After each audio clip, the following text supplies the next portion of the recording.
अस्सलामु अलैकुम रहमतुल्लाहि व बरकातुहू। आज जिस मौजू पे मैं बात करना चाहता हूँ, शायद इस मौजू पे कम ही आपने सुनी हो बात, कि बीवी अपने शोहर की औलाद के सामने क्या अहमियत या क्या उसका तारुफ करवाती है। ये मेरा मौजू है कि बीवी बाप को अपने औलाद के सामने एक विलन तो नहीं बना देती, एक सख्त इंसान तो नहीं बना देती, अपनी औलाद के ज़हन में ये तो नहीं डालती कि तुम्हारा औलाद तो तुम्हारा बाप तो बड़ा सख्त है। ये मेरा मौजू है। अब जिस बात को मैं आगे बढ़ाने लगा हूँ, आप देखते हैं हर घर में ऐसा देखते हैं कि सबसे पहले जो औरतें ऐसा करती हैं, जो माएँ ऐसा करती हैं, मैं उनकी बात कर रहा हूँ, जो नहीं करती उनकी नहीं कर रहा, वो औलाद को शुरू में ही उसके ज़हन में ये बात बिठा देती हैं कि तुम्हारा बाप बड़ा सख्त है, तुम्हें मारेगा आकर रात को आकर तुम्हें मारेगा, मैं तुम्हारे बाप को शिकायत लगाऊंगी, तुम देखना। रोब रखना अच्छी बात है, रोब रखना अच्छी बात है, ये गलत नहीं है, ऐसा रोब रख लेना चाहिए, लेकिन इतना आगे निकल जाना किसी भी चीज़ में, याद रखिएगा, हद से ज़्यादा मोहब्बत भी ख़तरनाक होती है और हद से ज़्यादा नफ़रत भी नुकसानदेह होती है। आप ऐसा बीज जो बोझ आप बो देंगे अपनी औलाद के दिमाग और दिल और दिमाग में कि तुम्हारा बाप तो इतना सख्त है कि उसमें आप हद से ज़्यादा उसके ज़हन में ये डाल देंगे, तो वो अपने बाप से अपनी बातों को शेयर करना ही छोड़ देगा। सबसे पहले वो अपने बाप को अपनी बातें बताना ही छोड़ देगा कि मुझे ये मसाइल हैं, मुझे ये मसाइल हैं, क्योंकि आपने एक इमेज बना दी अपनी औलाद के ज़हन में कि तुम्हारा बाप रात को आएगा, वो तो तुम्हें आके इतना मारेगा। वैसा डरावना उसका चेहरा पेश कर दिया जाता है। औलाद जब परवान चल रही होती है, उसके दिमाग में वो बाप जो होता है वो विलन का रोल प्ले करना शुरू कर देता है। कई बाप गलत भी करते हैं अपनी औलाद के साथ, मैं उनकी बात नहीं कर रहा, जो अच्छे बाप हैं। अब दूसरा जो माँ अपनी औलाद के जहन में डालती है, वो ये कहती है कि बाप तो आपको टाइम ही नहीं देता, बाप तो आपकी तरबियत ही नहीं करता, तरबियत तो मैं कर रही हूँ। अब मुझे एक बात बताएं, बाप ने 12 घंटे घर से बाहर रहना है, उसके अंदर उसने अपना कारोबार देखना है, या वो जॉब करता है तो जॉब देखनी है, दो ही चीज़ें ना, या किसी की मुलाजमत कर रहा है या खुद अपना कारोबार कर रहा है। 10 से 12 घंटे तो हर जगह है। आप घर से जाने का, आने का, जगह जिस जगह आप जाते हैं, आने जाने का अगर वक्त मिला लें तो एवरेज 10 से 12 घंटे आप घर से बाहर रहते हैं। सारा दिन थके हुए अपनी औलाद के लिए, अपनी बीवी के लिए, कि वो मेरी बीवी और मेरे बच्चे घर सुकून से बैठे, इस मेहनत और इस सोच के साथ वो सारा दिन मेहनत करता रहता है, इस जज्बे के साथ कि मेरी बीवी बच्चे घर सुकून में बैठे। वो सारा दिन अपना पसीना बहाता है कि मेरी बीवी बच्चों को पसीना ना आए। वो सारा दिन मेहनत करता है कि मेरे बीवी बच्चों को ज्यादा मेहनत ना करनी पड़े, वो सुकून से घर में बैठे। वो सारा दिन यहां तक कि सारा दिन पसीना बहा देता है कि मेरे बीवी बच्चे एसी में बैठे, उनको पसीने का एक कतरा भी ना आए। कभी आपने सोचा, जब वो 12 घंटे गुजार कर आएगा और उसको ये बताया जाएगा तेरा बाप तो ऐसा है, वो तो तेरे साथ तुझे मारेगा, एक तो विलन बना दिया, दूसरा कहा तुझे तो वो टाइम ही नहीं देता। अब वो बाप को देखिएगा जो 12 घंटे पूरा महीना, पूरा साल जब मेहनत करके, गर्मी सर्दी बारिश सब कुछ बर्दाश्त करके, लोगों की ताने सुन के, अगर मुलाजमत कर रहा तो अपने मालिक की बातें सुन के, सारा दिन लोगों की बातें सुन के जब वो थका हारा घर आता है ना, तो सबसे पहले जो उसको चीज़ चाहिए होती है वो सुकून होता है। लेकिन जब घर का माहौल सुकून वाला ना हो, आते ही उसको शिकायतें लगानी शुरू कर दी जाए, आते ही वो रोना धोना देखना शुरू कर दे, तो वो क्या करेगा।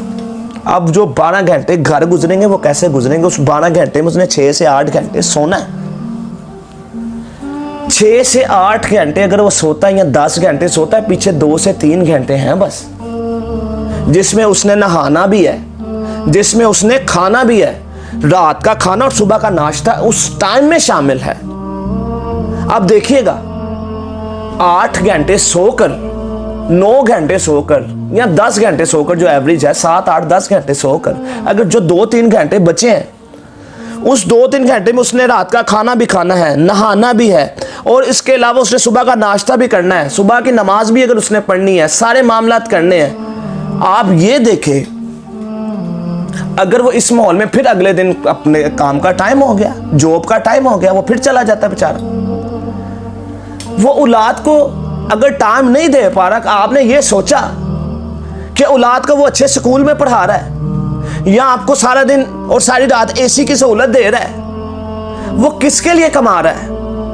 आपके शादी में और ईद में नए कपड़े, नई जूतियां, सारा कुछ बनता है, वो ये कह के टाल देता है मेरा पेंट कोट पड़ा हुआ इस शादी में चल जाएगा। वो 10-10 साल एक पेंट कोट चलाता है, 10-10 साल एक शूज चलाता है, ये कहकर बहाना कर देता है कि मेरे तो सब कुछ ठीक है, तुम अपनी चीजें ले आओ, अपने बच्चों की चीजें ले आओ। कभी सोचा आपने? और फिर उसको बताया जाता है कि तेरा बाप तो तुझे टाइम ही नहीं देता, औलाद को ये बताया जाए, और उसका एक विलन का इमेज बना दिया गया कि तुम उससे बात करोगे वो तो तुम्हें मारेगा।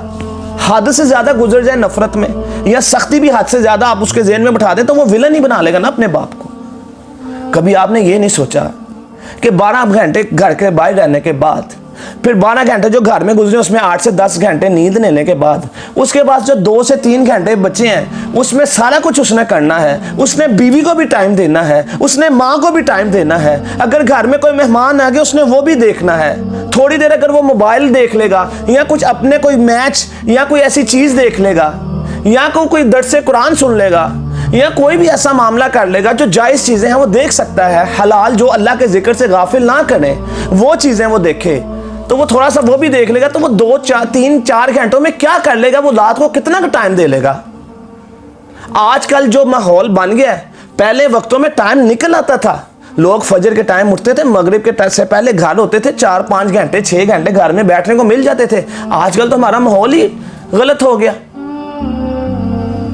अब इसमें वो 4 घंटों में 3 घंटों में क्या क्या करेगा? कभी ये सोचा उस बीवी ने, उस माँ ने, कि वो अपने बच्चों के ज़हन में ये बिठा रही कि आपको तो बाप टाइम ही नहीं देता। वो टाइम आपको इसलिए नहीं देता कि आपका टाइम अच्छा गुजर जाए। वो सारा दिन खुद पसीना इसलिए बहाता है कि आपको एक पसीने का कतरा भी ना आए। वो सारा दिन पैसों को इसलिए कमाता है कि आपको पैसों की कमी ना आए। वो अपने हर फंक्शन में पुराने कपड़े इसलिए पहन लेता है कि आपके नए कपड़े बन जाएं। वो हर ईद में अपने पुराना सूट इसलिए उसको माया लगवा के इस्त्री करवा लेता है कि मेरे उस पैसों से मेरे बच्चों का कुछ बन जाए, मेरी बीवी का कुछ बन जाए। वो इसी तकदो में रहता है और उसको आप कहते हैं कि वो टाइम नहीं देता। आपका टाइम अच्छा गुजर जाए इसलिए वो आपको टाइम नहीं देता।